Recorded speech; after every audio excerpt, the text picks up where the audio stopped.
Hello, welcome back to our channel. Today, I'm going to teach you how to close your Zoho account.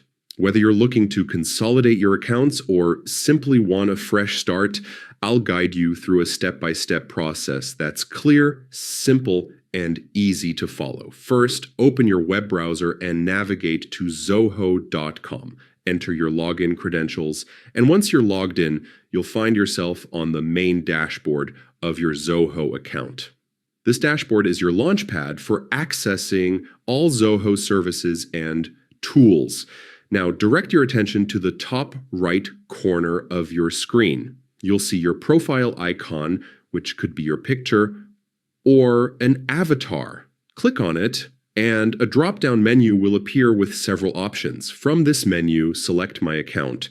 This will take you to a page where all your account settings and personal information are housed. Take a moment here to review your data and ensure everything is accurate before moving forward. Next, click on the Settings option in Zoho. Settings allow you to customize your experience, but for today, we're focused on closing your account.